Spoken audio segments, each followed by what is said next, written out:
Oi pessoal, bom dia, boa tarde ou boa noite, depende do horário que você estiver assistindo o vídeo.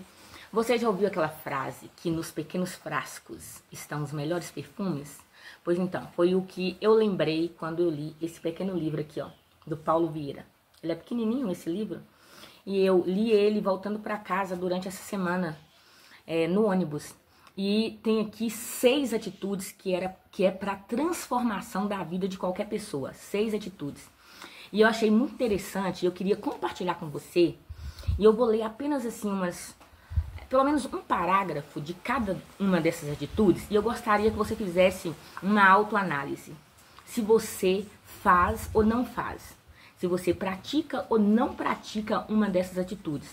Porque a sua vida, ela está boa ou ruim. Depende se você pratica ou não pratica o que eu vou falar aqui. E olha só, mudar, se você não pratica, mudar isso em você, talvez não seja fácil. Dessas 6 atitudes, eu percebi que umas 4 eu preciso aprender. Eu preciso colocar em prática na minha vida. Então, eu estou, assim, eu fiquei de queixo caído, eu preciso mudar algumas coisas para melhora da minha própria vida. Olha só. Ele coloca aqui, ó, são 6 atitudes, até na capa aqui, ó, tá destacando, ó, essas 6 atitudes. E a primeira que ele fala aqui é: se é para criticar, cale-se. Eu vou ler apenas um parágrafo. Se você tiver o livro, ou se você comprar o livro, talvez você vai entender melhor. Mas eu vou ler apenas um parágrafo. Anote aí, ó, a primeira atitude. Se é para criticar, cale-se. Você é uma pessoa que gosta de criticar? Você consegue ficar calado quando a sua língua está coçando para criticar? Ele coloca uma frase assim, olha: por favor, não me venha dizer que as suas críticas são construtivas e que o objetivo real é ajudar o outro. Eu nunca vi em toda a minha vida alguém criticando o outro pensando sinceramente em ajudar. Basta essas 2 palavras, crítica construtiva, serem pronunciadas que o semblante cai. O olhar baixa e a pessoa se prepara para a bordoada que está por vir. Se o foco e a intenção fossem de fato positivos, ela não faria uma crítica. Olha só, presta atenção. Se o foco e a intenção fossem de fato positivos, ela não faria uma crítica. Ela se calaria ou daria uma ideia.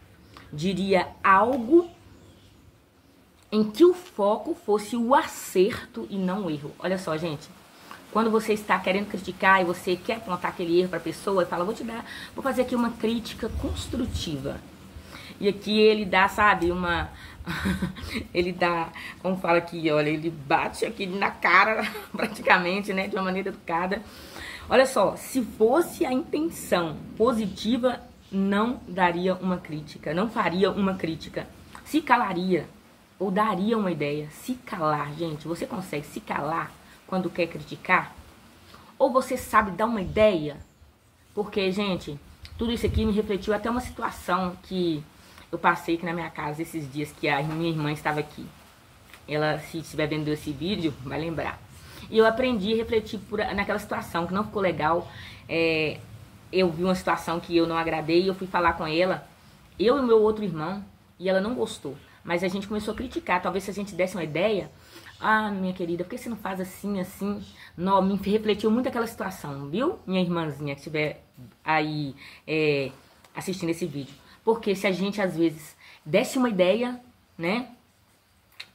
Ou se calasse, bom, não quero demorar aqui não. Mas, se você é daqueles que adoram criticar e analisar tudo e continua achando a crítica um mal necessário, experimente, em vez de fazer a crítica, dar uma sugestão ou uma ideia.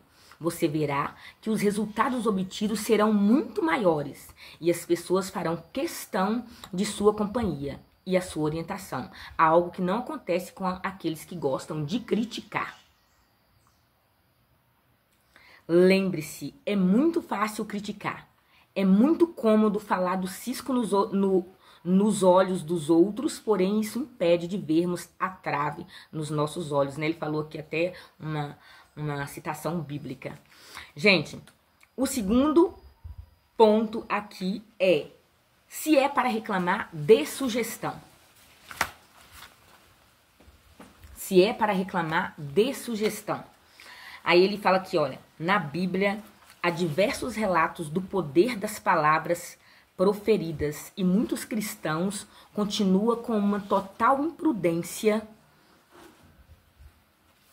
verbal.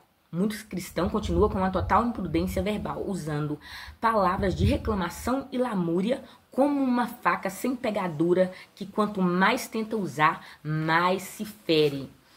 E aí ele cita Efésios também aqui, 4:29, que diz assim, ó: não saia da vossa boca nenhuma palavra torpe, suja ou contaminadora, e sim unicamente a que for boa para edificação, conforme a necessidade, e assim transmita graça aos que ouvem. Veja bem essas palavras. Diz para falarmos apenas palavras que edifiquem, conforme a necessidade de quem ouve, e não para satisfazer o ego de quem fala, gente. Falar só palavras que edificam, para a necessidade de quem ouve. Essa aqui foi a dica número 2, né? A número 3. Aliás, da número 2 eu vou citar mais umas palavras aqui, olha. Palavras são sementes adubadas. E quando nos detemos mais nos problemas e erros, são essas sementes que vão florescer. Mas quando nos detemos nas soluções e possibilidades, são essas que florescerão, e muitas vezes as possibilidades de florescer os problemas ou as soluções vai depender de você. Quanto mais falamos sobre os problemas, mais os problemas florescem. Quanto mais sugerimos, né, soluções, mais as soluções aparecem. Agora, a lei número 3, que ele coloca aqui como se fosse uma lei. Lei número 3.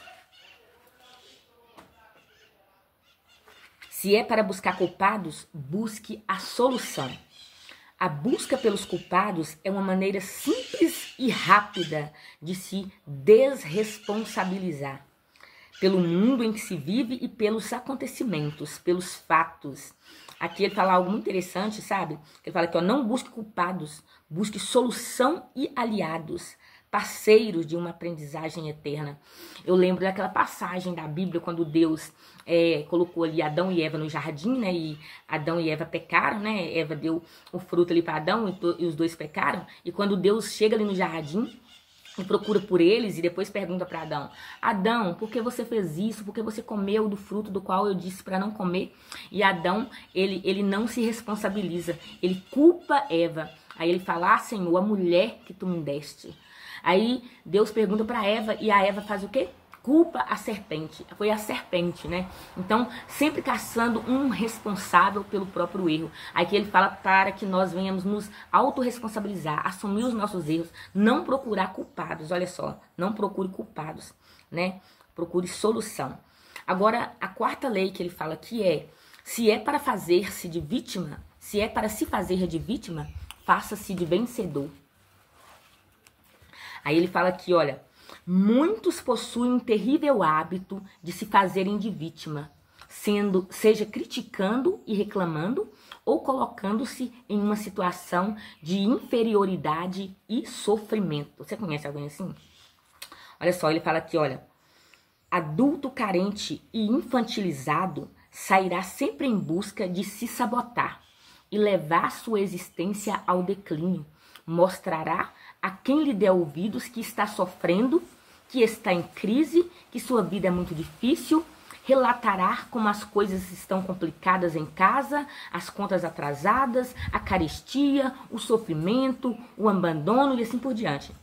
Se você de fato quer chamar a atenção, ser querido, amado e admirado, viva como um vencedor, que da sua boca saiam palavras de vida e de construção. Ninguém consegue atenção e carinho por um longo período falando de sofrimento e angústias, a não ser que a outra pessoa também seja acometida do mesmo mal. A auto-vitimização.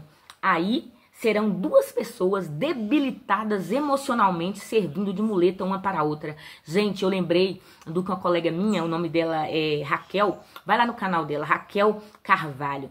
Ela fez um vídeo falando exatamente disso, aquelas pessoas que começam a reclamar de tudo, da vida, só fala dos problemas, só fala do que é ruim e como isso adoece quem está próximo. Aqui ele fala que só consegue ficar perto de uma pessoa que também é debilitada emocionalmente. Aí uma vai servir de muleta para outra. Agora aqui ele fala aqui da lei número 5. Olha aqui. A lei número 5. Se é para justificar seus erros, aprenda com eles. Olha só, falta só mais uma lei, gente. Essa é a 5. Se é para justificar seus erros, aprenda com eles. O erro é parte integrante do processo de aprendizagem. Se não houver erro, não haverá aprendizado. Einstein dizia, loucura é continuar fazendo a mesma coisa e esperar resultados diferentes. Gente, aquela pessoa que fala que quer mudar, eu quero fazer isso, eu não tô conformada, mas ele não tá fazendo nada diferente, ele só reclama, ele só fala, e não tem nenhuma atitude diferente, nunca vai sair do lugar. Olha só, é essa a 5ª lei, vamos partir para a penúltima. A 5ª lei é parar de justificar os erros, mas aprender. Ó, deu errado, não vou falar, mas foi por isso. Deu errado porque eu também não tinha condições. Deu errado porque eu não podia. Deu errado porque... Não, para de justificar. Para de justificar, aprenda. Fala, deu errado e agora vai dar certo, que eu vou fazer diferente. Agora, a última, né? A última aqui, que é a 6ª lei. Se é para julgar as pessoas, julgue apenas suas atitudes e comportamentos. Se é para julgar as pessoas, julgue suas atitudes e comportamentos. Quando alguém nos fecha no trânsito, por exemplo, o mais comum é xingar, reclamar e até mandar sinais agressivos e obscenos, entendendo aquilo como algo proposital e pessoal. Aí ele fala aqui que a gente pode falar do ato. Muita gente começa a falar, você é ignorante, você é isso. Começa a falar que a pessoa é tudo aquilo.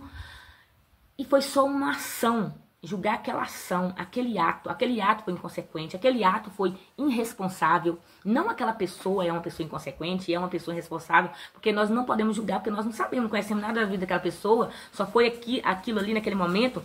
Aí ele cita aqui, ó, como diz nas Sagradas Escrituras, com a mesma moeda que julgas, será julgado. Ou ainda, conforme outra passagem, só Deus pode julgar os vivos e os mortos. A nós só compete julgar as atitudes e ações e, de preferência, começando por julgar as nossas próprias. Aí no finalzinho aqui ele deixa um lembrete. Olha só, lembre-se, fuja da crítica, mas abrace a sugestão. Não busque os culpados, mas a solução. Não justifique seus erros, mas aprenda com eles. Por fim, com amor, julgue as atitudes das pessoas, mas não julgue quem as realizou. Elas deram o melhor que podia nas condições em que elas estavam. Antes disso, porém, pense no que você pode fazer para contribuir para o melhor. Fica aqui, gente, esse livrinho, então. Olha só, essas 6 leis aqui, ó, para transformar a sua vida, para transformar você. Calar-se em vez de criticar, dar sugestão em vez de reclamar, buscar a solução em vez de buscar os culpados, fazer-se de vencedor em vez de vitimizar-se. Aprenda com os seus erros em vez de justificá-los e julgue as atitudes e não as pessoas. Amei e compartilhei. Tenha um bom domingo, um bom dia, que Deus abençoe cada um.